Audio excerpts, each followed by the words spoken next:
बिस्मिल्लाहिर्रहमानिर्रहीम। अस्सलाम वालेकुम। ये आपका अपना डिजिटल प्लेटफॉर्म है। मैं तारिक मतीन हूँ। वल्लाहु खैरुल माकिरीन। अल्लाह सबसे बेहतर तदबीर फरमाने वाला है, वही बचाएगा मेरे देश को बलाओं से। जो बारिश में शजर से घोंसला गिरने नहीं देता, क्योंकि उसकी तदबीर तमाम तदाबीर की इमाम है। इस हुकूमत ने, जिसे हम PDM-2 कहते, अपना इक़्तिसादी सर्वे पेश कर दिया है। पाकिस्तान का इक़्तिसादी सर्वे जो माली साल ख़त्म हुआ है, उसका इक़्तिसादी सर्वे आ गया है। हुकूमत की कारकर्दगी का ये कच्चा चट्ठा है। फेल्ड, ठुस, नाकाम हुकूमत हमें नज़र आती है हर शोबे में।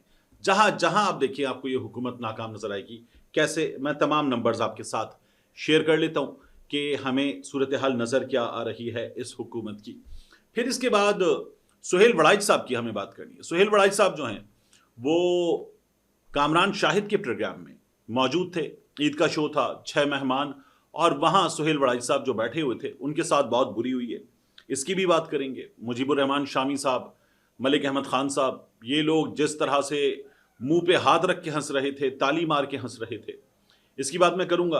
अच्छा, किसी सीनियर की अगर बेइज्जती हो जाए तो किसी जूनियर को जाहिर है कि उसकी बात करना, उस पर खुश होना बनता नहीं है। लेकिन इस पे बात करना, खुश होना तो नहीं, बात करना इसलिए ज़रूरी है कि सुहेल वड़ाइच साहब ने एक काम किया है, पाकिस्तान की सियासत में एक काम किया है। उस काम की वजह से इस मामले पर बात करना ज़रूरी है, बहुत ज़रूरी है कि हम इस पर बात करें। लेकिन सबसे पहले ये जो इक़्तिसादी सर्वे पेश किया गया वज़ीर ख़जाना मोहम्मद औरंगज़ेब की जानिब से, उसकी बात करते हैं।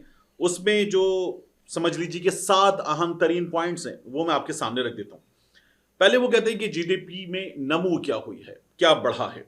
पाकिस्तान की मईशत 2024-2025 में 2.7% बढ़ी है और हदफ था 3.6%। अच्छा, ये जो 2.7% है, इससे पाकिस्तान तहरीक इंसाफ वाले कहते हैं झूठ बोल रहे हैं। आदादो शुमार पाकिस्तान तहरीक इंसाफ ने सामने रखे हैं और मुज़म्मिल असलम साहब ये कहते हैं कि उन्होंने वज़ीर आज़म से भी कहा कि इस झूठ से हासिल कुछ नहीं होगा, फिगर फजिंग की जा रही है, लोगों से सच बोला जाए। लेकिन हदफ जो हुकूमत ने खुद दिया वो था 3.6%, तो नाकाम ये हुकूमत, ठोस कारकर्दगी है।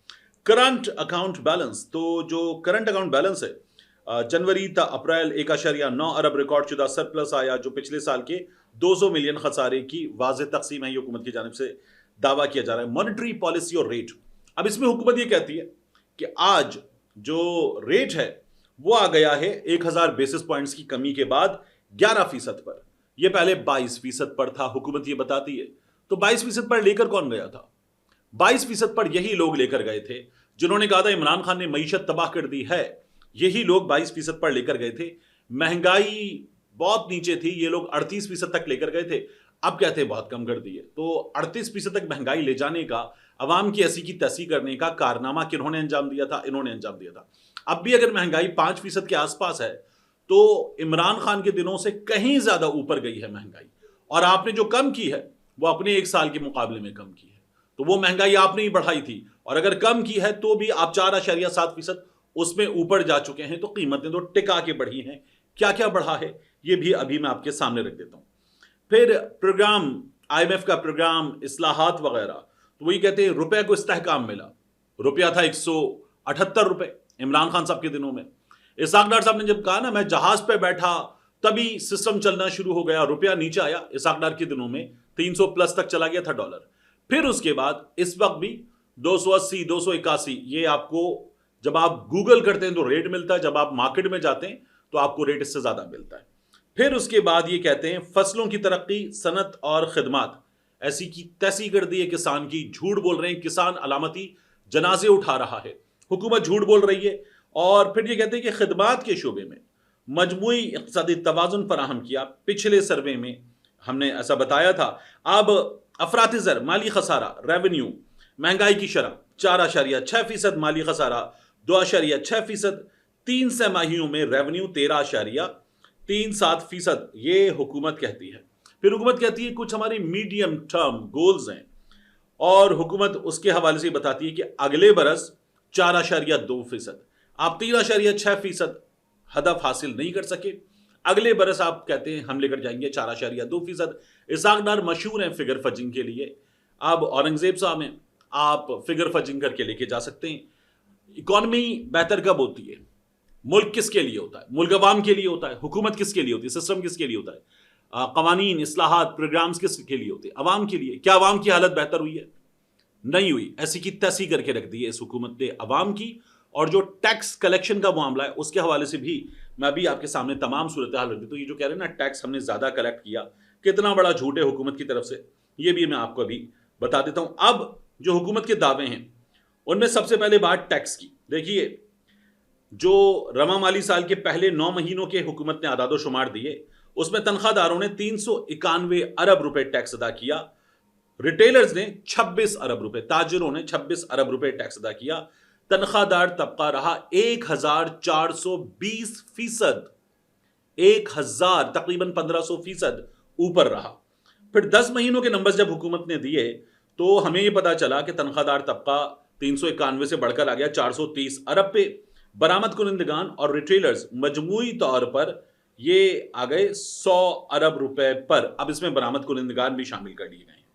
11 माह के दौरान तनख्वाहदार तबके का कुल टैक्स जो रहा है वो रहा है 499 अरब। 10 माह में था 430, अब 499 अरब। रिटेलर्स, परचून, थोक वगैरह वाले, इन्होंने मजमूई तौर पर बताया ही जा रहा है कि 30 अरब रुपए के आसपास ये टैक्स अदा किया है। और ये जब पूरा साल मुकम्मल हो जाएगा, जब हमारे सामने मई के भी नंबर्स आ जाएंगे, तो ये जो तनख्वाहदार तबका है ये टच कर लेगा समथिंग लाइक 600 बिलियन। और ये जो लोग हैं ये होंगे कुछ 35 अरब रुपए के आसपास। ये हमारे सामने हकीकत है, खौफनाक हकीकत है, जो हुकूमत हमें बता रही है कि इसने तनख्वाहदार तबके की गर्दन पे पांव रख के पैसे निकलवाए। आसान है ना, टैक्स नेट में जो मौजूद है आसान है, आप उसकी तनख्वाह पर लगा दें टैक्स, एट सोर्स काट लें, क्या बिगाड़ लेंगे। ताजिर, मरियम नवाज को आपने पहले भी देखा था, मिफ्ता भाई जरा ताजिरों का ख्याल करें, ये ऑन रिकॉर्ड मरियम नवाज शरीफ ने ट्विटर पे कहा था। तो तब तो सीएम बनाई भी नहीं गई थी, तब भी ये बातें कर रही थी, क्योंकि ऐसा लगता था कि वजीर खजाना जो है वो घर का मुलाजिम है। आपको याद होगा गरीदा ने मरियम से कहा था कि ये जो जानवरों का खाना है ये महंगा है, तो मरियम ने इस सिलसिले में बात की थी कि मिफ्ता भाई जरा जानवरों के खाने को देखें, ये ऑन रिकॉर्ड कहा था। तो हमें इस तरह के लोग नजर आते हैं जिन्हें एक गरीब नजर नहीं आता। मैं महंगाई के नंबर्स पर आ रहा हूं, गरीब नजर नहीं आता, जानवरों के खाने की ये लोग फिक्र करते हैं। ये वो लोग हैं जो इस तरह की बातें करते हैं। अब महंगाई के नंबर्स पर आ जाइए। हुकूमत के तमाम झूठ के बाद महंगाई के नंबर्स हमें क्या बता रहे हैं, मैं आपके सामने तमाम चीजें रख देता हूं, लेकिन उससे पहले एक और चीज बहुत जरूरी है। 4.2 ट्रिलियन रुपए का नुकसान हुआ है किसानों को इस साल, 4.2 ट्रिलियन रुपए का। ये जो मरियम नवाज कहती ना, किसान कार्ड, किसान ट्रैक्टर स्कीम, फलाना ढिमाका, 4.2 ट्रिलियन का। और अगर सिर्फ गंदम की बात की जाए तो 2200 अरब रुपए का लॉस हुआ है गंदम के मामले में। मैं एक वीडियो देख रहा था, वो भिंडी जो हमें मार्केट में मिलती है 120, 140, बाज दफा 200 रुपए किलो, महंगी सब्जी है, वो भिंडी किसान लगाकर बाकायदा एक बड़ा अंबार है, कई मन भिंडी है, और वो किसान बता रहा है कि 1 रुपया किलो बेच रहे हैं, 1 रुपया किलो। भिंडी ਦੇ ਪਲੇਟ ਦਿੰਦੇ ਆ, ਪਰਸੋਂ ਵੇਚ ਰਹੀ ਸੀ 200 ਰੁਪਏ ਮਣ ਤੇ ਅੱਜ ਵੇਚ ਰਹੀ ਹੈ भिंडी 50 ਰੁਪਏ ਮਣ, ਯਾਨੀ ਕਿ 1 ਰੁਪया ਕਿਲੋ 50 ਰੁਪਏ ਮਣ। ਇਹ भिंडी ਦੇ ਹਾਲਾਤ ਹੋ ਗਏ ਨੇ। ਦੇਖੋ भिंडी ਦਿਖਾਓ ਜਰਾ ਸਾਰੀ, ਇਹ भिंडी ਵੇਚ ਰਹੀ है 50 ਰੁਪਏ ਮਣ, 50 ਰੁਪਏ ਮਣ। ये इस वक्त हालत है किसान की। और मरियम नवाज शरीफ साहबा कहती है हमने किसान के लिए काम किया है। किसान जिस तरह से झोली फैलाकर बद्दुआएं इस हुकूमत को, खासतौर पर पंजाब हुकूमत को दे रहा है, आपको उसकी मिसाल नहीं मिलती। अब महंगाई के नंबर्स पर बात देखिए, विफाकी इदारा शुमारियात हमें यह बताता है कि आटा सस्ता हुआ, प्याज सस्ती हुई, टमाटर सस्ता हुआ, लेकिन अगर आप देखें तो हमें नजर क्या आ रहा है, आटे की थैले की कीमत 1907 रुपए से कम होकर 1509 रुपए हो गई है। चाहिए पूरे मुल्क में नहीं है ऐसा हाल। और इसी तरह प्याज की कीमत 113.91 रुपए, इससे घटकर 45.50 पैसे, ये बताया जा रहा है। फिर फी किलो टमाटर ये था 67 रुपए 68 पैसे, ये 49 रुपए पर आ गया है। आलू 87 रुपए 85 पैसे था, ये कम होकर तकरीबन 63 रुपए फी किलो हो गया है। दाल माश ये 548 रुपए पर पहुंच गई थी, अब ये है 457 रुपए, ये इदारा शुमारियात बता रहा है। लेकिन इदारा शुमारियात मजीद हमें क्या बताता है ये भी देखिए। चीनी की कीमत 143.78 रुपए थी, अब ये तकरीबन 175 रुपए है। चिकन की कीमत 347 रुपए थी, ये अब तकरीबन 456 रुपए बताई जा रही है। ये बाज जगहों पर लाहौर में, कराची में, बड़े शहरों में 900 रुपए तक फरोख्त हुई है। और अगर आप स्टोर पे मिलने वाली चिकन, जो आपको प्रोसेस्ड या पैक्ड चिकन मिलती है, उसको देखें तो वो 900 रुपए, 950 रुपए किलो मिल रही है। ये बता रहे हैं बड़े का गोश्त 933 रुपए से 1105 रुपए हो गया है। झूठ है, क्योंकि बड़े का गोश्त जो है वो इस वक्त तकरीबन 1400 रुपए से 1600 रुपए के दरमियान मिल रहा है। छोटे के गोश्त के बारे में बताया जा रहा है, बकरे का गोश्त 1877 रुपए से बढ़कर 2026 रुपए हो गया है। 2200 रुपए किलो भी मिलना मुश्किल है। बकरे के गोश्त की कीमत 2400 रुपए, 2600 रुपए इस वक्त चल रही है। दूध 187 रुपए से बढ़कर 198 रुपए, तकरीबन 200 रुपए फी किलो बताया जा रहा है। दूध कराची में 250 रुपए किलो मिल रहा है। और ये जो मिल्क पैक वगैरह मिलता है, ये आपको इस वक्त तकरीबन 375-380 रुपए का मिल रहा है। दही 219 रुपए से बढ़कर 231 रुपए हो गया। झूठ, क्योंकि दही की कीमत कराची में, मैंने अभी ईद के मौके पर दही खरीदा, लस्सी वगैरह भी बनाने के लिए मेहमानों के लिए, तो दही जो है वो कराची में इस वक्त मिल रहा है 260 से 280 रुपए। अंडे की कीमत बताई जा रही है 252 से बढ़कर 295 रुपए हो गई है। अंडा 330 रुपए फी दर्जन आराम से मिल रहा है। सरसों का तेल ये 527 रुपए हो गया है बढ़ने के बाद। घी 568 रुपए हो गया है बढ़ने के बाद। ये आपको जो मैंने दिखाया था वीडियो में, चर्बी जमा करके बनाया जाने वाला घी, वो हो सकता है, क्योंकि किसी भी मुनासिब ब्रांड का घी 600 रुपए से ऊपर है। दाल जो है, दाल मूंग 308 रुपए से बढ़कर 400 रुपए हो गई है। दाल चना 260 से बढ़कर 314 रुपए फी किलो हो गई है। दाल मसूर 320 रुपए से बढ़कर 293 रुपए हो गई है। इन तमाम की कीमतों में जो विफाकी इदारा शुमारियात बता रहा है, आप 40 रुपए फी किलो बढ़ा लें, आपको सही नंबर मिल जाएगा। आप देखिए केला फी दर्जन, ये बता दें 146 रुपए से बढ़कर 176 रुपए हो गया है। केला किसी भी जगह कराची में, मैं नॉर्थ नजमाबाद और इसके आसपास के इलाकों की बात करूं तो ये 250 से 300 रुपए मिल रहा है। फलों की कीमतें आम आदमी की कीमत से पहुंच से दूर हो चुकी हैं। सब्जियां भी ठीक ठाक महंगी हो गई हैं। और हुकूमत कह रही है हमने काबू पा लिया है, इस्तेहकाम आ गया है, अब तरक्की हम करेंगे। एक आम आदमी जिसकी जेब आपने खाली कर दी है और मजीद टैक्स आप उस पर लगा रहे हैं। आपने जो उसकी तनख्वाह में इजाफा सजेस्ट किया है, वो तनख्वाह में इजाफा है इस वक्त कमोबेश 10%, और आप जो इस वक्त दिफाई बजट में इजाफा कर रहे हैं वो इजाफा है 18%।